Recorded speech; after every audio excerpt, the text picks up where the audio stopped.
உங்களோட smart phone எப்பவாவது ரொம்ப ஹேங் ஆகி ஆமா, அடிக்கடி நடக்கும். அதேதான். எந்த பட்டனை அழுத்தினாலும் வேலை செய்யாம நம்மள எரிச்சலோட உச்சிக்கு கொண்டு போகும் இல்லையா? அப்போ நம்ம என்ன செய்வோம்? வேற வழியே இல்லாம செட்டிங்ஸ் போயிட்டு அந்த ஃபேக்டரி ரீசெட் பட்டனை அழுத்துவோம். கரெக்ட். அதாவது அந்த போன் கம்பெனில இருந்து வரும்போது எவ்ளோ சுத்தமா இருந்ததோ அதே பழைய நிலைக்கு அதை திரும்ப கொண்டு போறது. இது போனுக்கு சரி. ஆனா உங்க மனசு ஹேங் ஆகும்போதோ இல்ல ஓவர்லோட் ஆகும்போதோ நீங்க என்ன செய்வீங்க? ஹம், மனித மனங்களுக்கு அப்படி ஒரு ஃபேக்டரி ரீசெட் பட்டன் இருந்தா நல்லதான் இருக்கும். இன்னைக்கு அத பத்தி தான் நம்ம இந்த ஆழமான அலசல்ல பார்க்க போறோம். உங்களுக்காகவே பிரத்யேகமா வடிவமைக்கப்பட்ட இந்த நிகழ்ச்சிக்கு வரவேற்கிறோம். இதுக்காக 2026ஆம் வருஷம் மார்ச் 20ஆம் தேதியிட்ட ஒரு பழமையான ஆழமான ஆன்மீக ஆவணத்தை நாம எடுத்திருக்கோம். ஆமா, இது அவங்க முரளி அப்படின்னு சொல்றாங்க. எக்ஸாக்ட்லி. இந்த ஆவணத்துல இருக்கிற மனித மனதோட ஃபேக்டரி செட்டிங்ஸ், அப்புறம் பிரபஞ்சத்தோட கால கணக்கு, இது எல்லாத்தையும் தோண்டி எடுப்பது தான் நம்மளோட மிஷன்.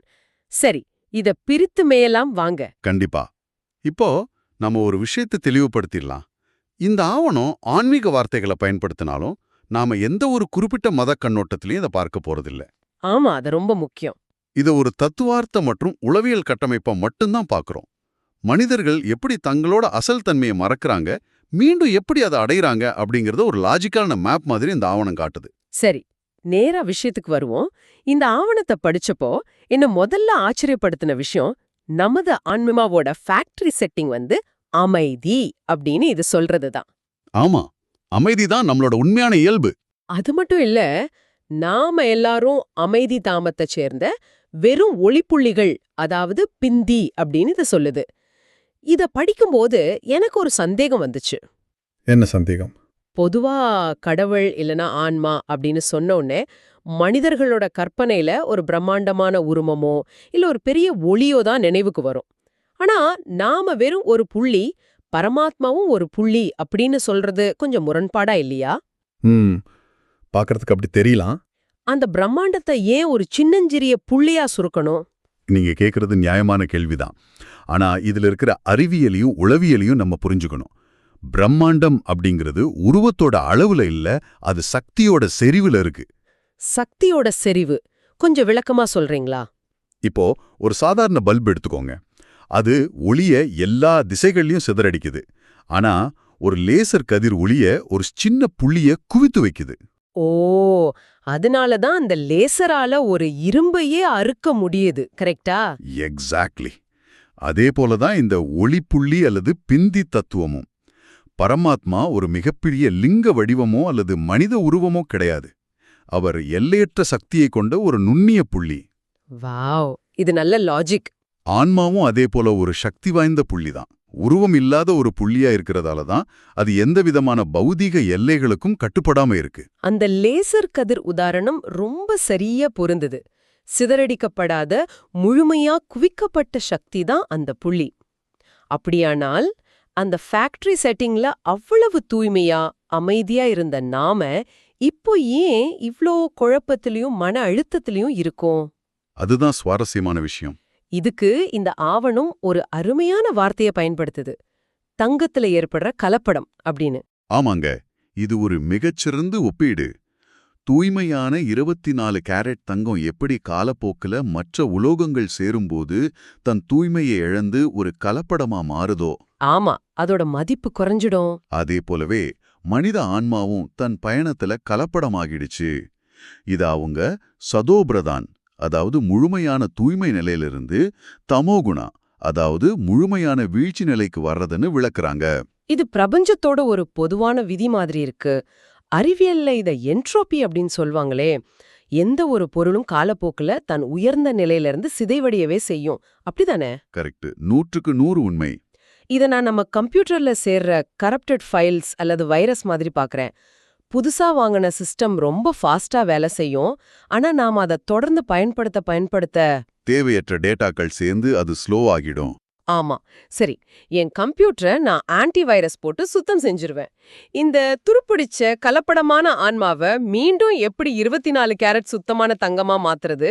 அதுக்கும் அந்த ஆவணம் ஒரு வழிய சொல்லுது.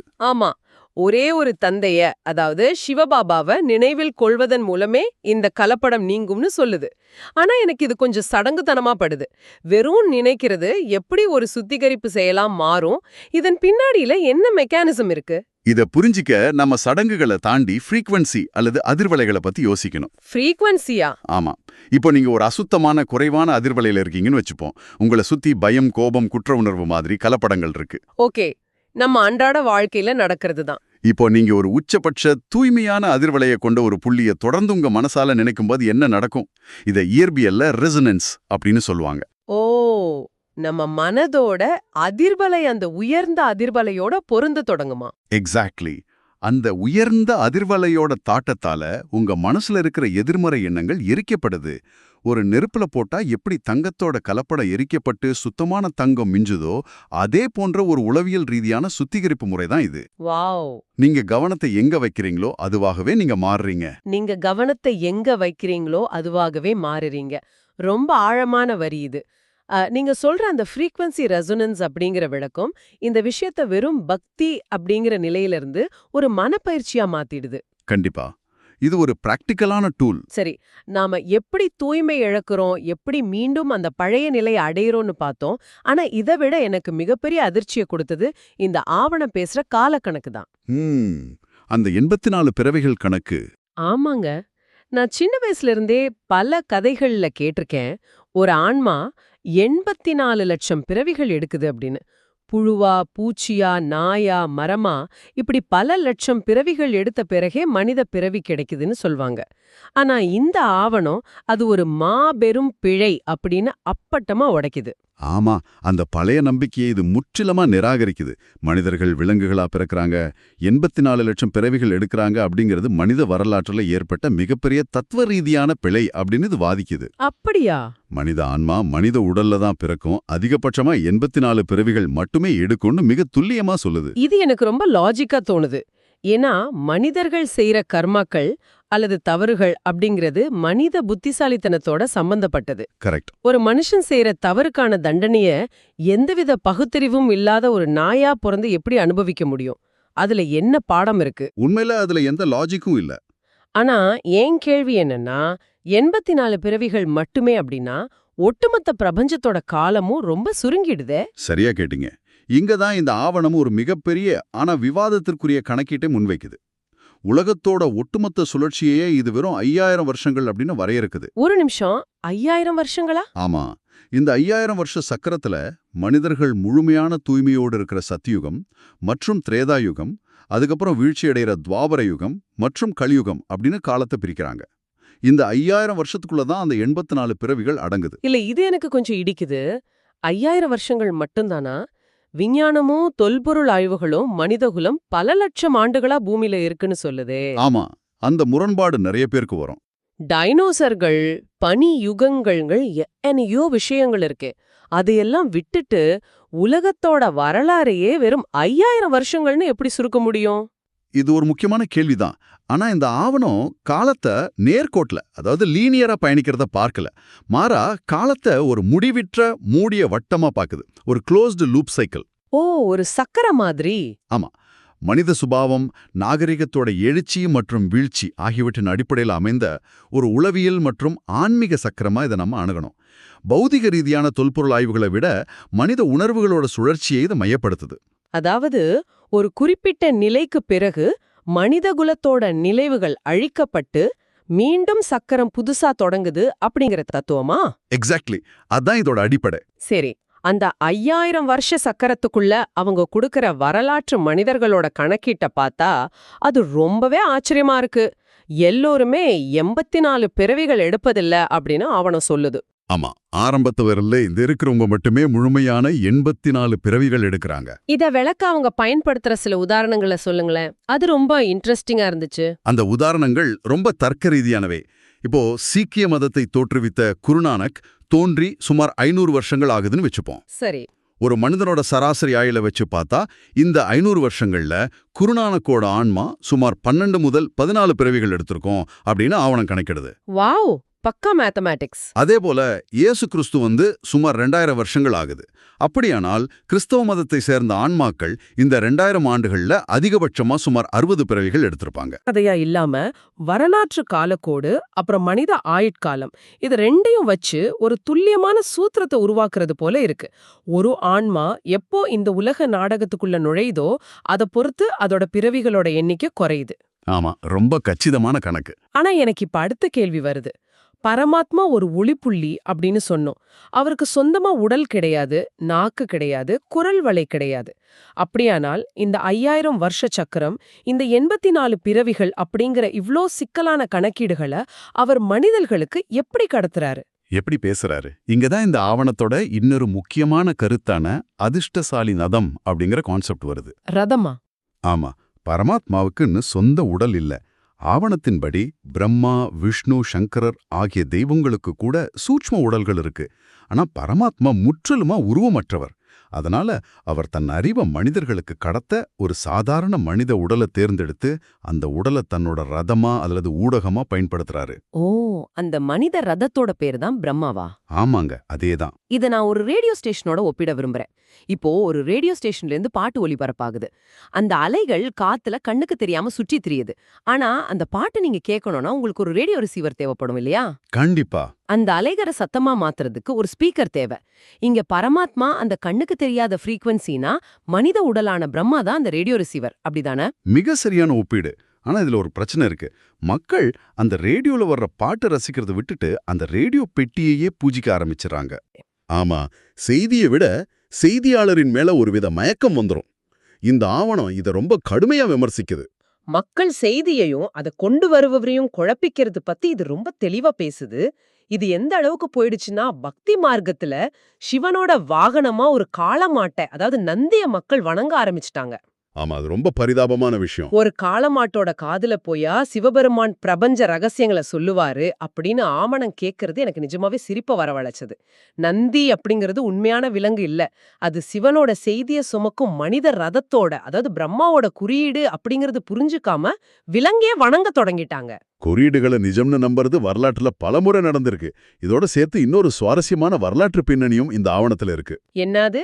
இந்த 2026ஆம் வருஷத்துல 90வது சிவ ஜெயந்தி கொண்டாடப்படுறதா இது குறிப்பிடுது. 90வதா? ஆமா, அதாவது பரமாத்மா இந்த பூமியில அந்த பிரம்மா அப்படிங்கிற மனித ரதத்துல பிரவேசித்து இந்த அறிவை கொடுக்க தொடங்கி 90 வருஷங்கள் ஆகுது அப்படிங்கிற காலக்குறிப்பு இது. இத நம்ம பின்னோக்கி கணக்கிட்டா இது 1936 காலகட்டத்தோட சரியா ஒத்துப்போகுது. ஓ, அந்த நேரத்துல தான் இந்த ஆன்மீக அமைப்பு உருவானது இல்லையா? கரெக்ட். சரி, இதுவரை நாம ஆன்மா ஒரு புள்ளி அப்படின்னு பார்த்தோம், 5000 வருஷ கால கணக்க பார்த்தோம், கடவுள் எப்படி மனித ஊடகத்தின் மூலம் பேசுறாருன்னு பார்த்தோம். எல்லாம் சரிதான். ஆனா உண்மைய சொல்லணும்னா இதெல்லாம் ஒரு சுவாரஸ்யமான தியரியா இருக்க தவிர, இப்போ இத கேட்டுட்டு இருக்கிற ஒருத்தருக்கு இது நடைமுறை வாழ்க்கையில எப்படி உதவும்? அது ஒரு ரொம்ப பிராக்டிக்கலான கேள்வி.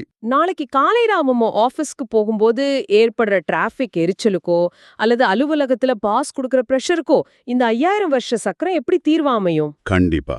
தத்துவம் அப்படிங்கிறது வெறும் மூளைக்கான தீனியா இல்லாம வாழ்வியலுக்கான கருவியா மாறணும். இங்கதான் இந்த ஆவணம் ஒரு மாஸ்டர் ஸ்ட்ரோக்கு அடிக்குது. இது உலகத்தை ஒரு அனாதி நாடகம் அப்படின்னு வர்ணிக்குது.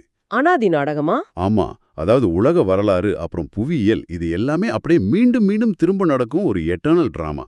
இதை இந்தியில பனி பனாயி அப்படின்னு சொல்றாங்க. பனி பனாயி அப்படின்னா ஏற்கனவே எழுதப்பட்டு தயாரிக்கப்பட்டு தயாரா இருக்கிற ஒரு திரைக்கதை அப்படின்னு அர்த்தம் இல்லையா? எக்ஸாக்ட்லி. ஒவ்வொரு காட்சியும் ஒவ்வொரு மனிதனோட பங்கும் முன்னரே தீர்மானிக்கப்பட்டது. 5000 வருஷங்களுக்கு முன்பு இதே நொடியில நீங்க என்ன செஞ்சுட்டு இருந்தீங்களோ அதையே தான் இப்பவும் செஞ்சுட்டு இருக்கீங்க. வாவ்! இன்னும் 5000 வருஷங்கள் கழித்தும் இதேதான் நடக்கும். உங்களை சுற்றியுள்ள ஒவ்வொரு மனிதரும், ஏன் ஒவ்வொரு கொசுவும் கூட முன்பே எழுதப்பட்ட ஒரு நாடகத்தின்படி தான் இயங்கிட்டு இருக்கு அப்படின்னு இது ஆணித்தரமா சொல்லுது. இத கேக்கும்போது எனக்கு அந்த சூப்பர் மாரியோ வீடியோ கேம் தான் ஞாபகம் வருது. எப்படி சொல்றீங்க? அந்த கேமை நீங்க எத்தனை முறை விளையாடினாலும் அந்த முதலாவது குழாயிலிருந்து அதே செடி தான் வெளியே வரும், அதே இடத்துல தான் அந்த ஆமையும் வரும். ஏன்னா அதோட கோட் அப்படி எழுதப்பட்டிருக்கு. சூப்பர் உதாரணம். ஆனா உண்மைய சொல்லணும்னா எல்லாமே இப்படி முன்பே எழுதப்பட்டுடுச்சு அப்படின்னா எனக்கு என்ன சுதந்திரம் இருக்கு, ஏன் வாழ்க்கையோட அர்த்தம் தான் என்ன அப்படிங்கிற ஒரு வித விரக்தி வர வாய்ப்பு இருக்கே. மேலோட்டமா பார்த்தா அப்படிதான் தோணும். ஆனா இத ஒரு உளவியல் கருவியா நீங்க பயன்படுத்த தொடங்குனா இதோட சக்தி புரியும். இத சாட்சி பாவனை அல்லது சாட்சி திருஷ்டி அப்படின்னு சொல்றாங்க. அதாவது ஒரு பார்வையாளரா இருக்கிறது, அப்படிதானே? ஆமா. இப்போ நீங்க ஒரு தியேட்டர்ல உட்கார்ந்து ஒரு உணர்ச்சிகரமான படம் பார்க்கறீங்கன்னு வச்சுப்போம். திரையில ஒரு சோகமான காட்சி வருது. நீங்க அழலாம், உணர்ச்சி வசப்படலாம். ஆனா அந்த திரைக்குள்ள குதிச்சு அந்த ஹீரோவை காப்பாற்ற முயற்சிக்க மாட்டீங்க இல்லையா? கண்டிப்பா மாட்டேன். ஏன்னா அது வெறும் படம். அது ஏற்கனவே எடுக்கப்பட்டுடுச்சு. அதை உங்களால மாத்த முடியாது அப்படிங்கிறது உங்களுக்கு நல்லா தெரியும். ஓ, இப்ப புரியுது. என் வாழ்க்கையில எந்த ஒரு வழியோ, எதிர்பாராத துன்பமோ அல்லது நான் எவ்ளோ முயற்சி பண்ணியும் நடக்காத ஒரு காரியமோ வரும்போது, ஐயோ எனக்கு ஏன் இப்படி நடந்தது அப்படின்னு நான் முட்டிக்கொள்ள தேவையில்லை. ஏன்னா அது நாடகத்தோட ஒரு காட்சி. சரியா பிடிச்சிட்டீங்க. மனிதனோட அதிகப்படியான மன அழுத்தத்துக்கும் கோபத்துக்கும் காரணமே நடந்திருக்க கூடாத ஒண்ணு நடந்துடுச்சு அல்லது நான் அதை மாற்றி அமைச்சிருக்கணும் அப்படிங்கிற எண்ணம் தான். ஆமா, அந்த ரெக்ரெட் தான் நம்மள கொல்லுது. ஆனா இந்த பனி பனாயி தத்துவத்தின்படி எது நடந்ததோ அது சரியாத்தான் நடந்தது, அது அப்படித்தான் நடக்கும் அப்படின்னு ஆகும்போது உங்க மூளையில இருக்கிற கார்டிசோல் அளவு தானாகவே குறையுது.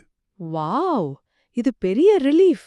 உங்களை வாட்டுற குற்ற உணர்வுகள், கடந்த காலத்தை பற்றிய வருத்தங்கள் எல்லாத்தையும் இந்த ஒரே ஒரு தத்துவம் அடித்து நொறுக்கிடுது. நீங்க வெறும் ஒரு பார்வையாளரா, அதாவது சாட்சியா மாறிடுறீங்க. இது எவ்வளவு பெரிய மன அமைதியை கொடுக்கும்னு நீங்க யோசிச்சு பாருங்க. இது நிஜமாவே மிகப்பெரிய விடுதலைங்க. நாம எல்லா பாரத்தையும் சுமந்துகிட்டு இருக்கோம்னு நினைக்கிறோம். ஆனா நாம வெறும் நடிகர்கள் தான் அப்படிங்கிற புரிதல் ஒரு மிகப்பெரிய மனசுமையை இறக்கி வைக்குது. கண்டிப்பா. இதோட சேர்த்து இன்னொரு விஷயத்தையும் அவனும் குறிப்பிட்டது. நாம இப்போ வாழ்ந்துகிட்டு இருக்கிற இந்த காலத்தை சங்கம யுகம் அப்படின்னு ரொம்ப சரியா பேரிடுது. ஆமா, சங்கம யுகம். இது இரவோட முடிவிற்கும் பகலோட தொடக்கத்திற்கும் இடையிலான ஒரு காலகட்டம், அப்படிதானே? ஆமாங்க, சங்கயுகம் அப்படிங்கிறது ஒரு நீண்ட இருண்ட இரவோட முடிவிற்கும் ஒரு புதிய பொன்னான பகலோட தொடக்கத்திற்கும் இடையிலான மிகச்சிறிய காலகட்டம்.